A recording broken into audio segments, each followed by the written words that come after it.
Есіл ауданында халық тұтынатын өнімді бірнеше кәсіпорын өндіреді. Солардың ішінде егін жауапкершілігі шектеулі серіктестігі жергілікті нарықта ойып тұрып орын алған.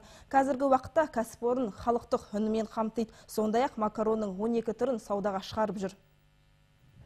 Егін серіктестігі 2000 жылдардың басында құрылды. Бастапқыда шаруашылық тек бидай өсірумен айналысты. Бүгінде ол Есіл ауданындағы ірі серіктестіктердің бірі. Ісі өрге басқан егін 2010 жылы диірмен макарон кешенін іске қосты. Кәсіпорын түрік технологиясымен жұмыс істейді. Диірменнің тәулігіне 100 тонна бидайды өгетін қауқар бар. Егін серіктестігі тек жоғары және бірінші сұрыпты ұнды ғана шығарады. Диірменшілердің айтуынша бұл санаттағы ұн халық арасында сұранысқа ие. Сондай-ақ макарон өнімін әзірлеуге тек осындай жоғары сұрыптардағы шикізатты қолдануға болады. Диірмен кешенінің екінші қабатында небары 2 адам жұмыс істейді. Бақыт Жүнісовтың бұл кәсіпорында еңбек етіп жүргеніне 5-ші жыл.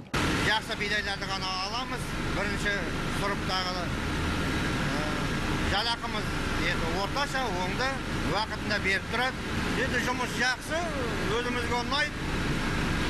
Енді халыққа он жіберіп тұрамыз. Бірінші сұрып, жоғарғы сұрыпта ондар бар.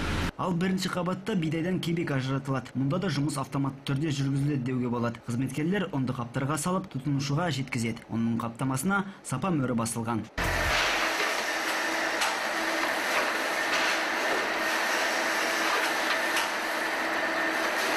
Ал мына шағын цехте тәулігіне жалпы салмағы 7 тонна. Барлығы 12 түрлі макарон шығарылады. Өндіріс заманауи итальяндық қондырғыда жүргізіледі.